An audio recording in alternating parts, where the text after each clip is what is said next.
नमस्कार, मी दिलीप स्वामी, जिल्हाधिकारी छत्रपती संभाजीनगर बोलतोय। छत्रपती संभाजीनगर शहर व जिल्ह्यामध्ये काल परवा पेट्रोल पंपावर खूप मोठ्या वाहनाच्या रांगा लागल्या होत्या आणि पेट्रोल आणि डिझेलचा तुटवडा आहे, टंचाई आहे असं चित्र निर्माण केलेलं होतं। आज मी सर्व कंपन्यांच्या प्रमुख अधिकाऱ्यांशी चर्चा केली। त्यानंतर असं लक्षात आलंय की डिझेल आणि पेट्रोलच्या साठ्यामध्ये कुठेही कमी झालेला नाहीये। येणारा फ्लो हा कंटिन्यू चालू आहे, कुठेही टंचाई नाही आहे।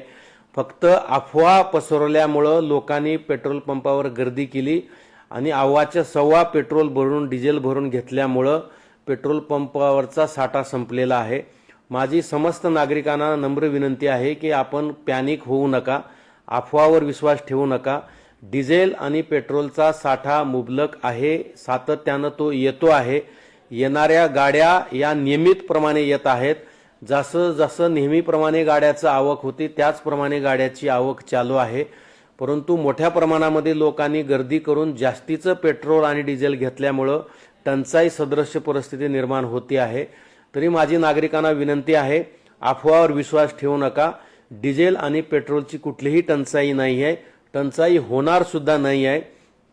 कुठलेही भाव वाढण्याची चिन्ह नाही आहेत, लक्षणं नाही आहेत। परंतु काही लोकांनी जाणीवपूर्वक अफवा पसरवून लोकांना पॅनिक केलेला आहे।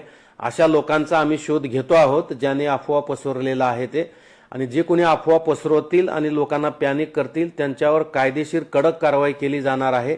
त्यामुळे माझी नागरिकांना विनंती आहे, अफवा पसरवू नका, लोकांना पॅनिक करू नका। पेट्रोल आणि डिझेलचा साठा आहे आणि तो रेग्युलर आपल्याला मिळणार आहे। जसा आपण पूर्वी खरेदी करत होतात नियमितपणे आवश्यकतेप्रमाणे, त्याचप्रमाणे खरेदी करा। जास्तीचा साठा करून ठेवू नका।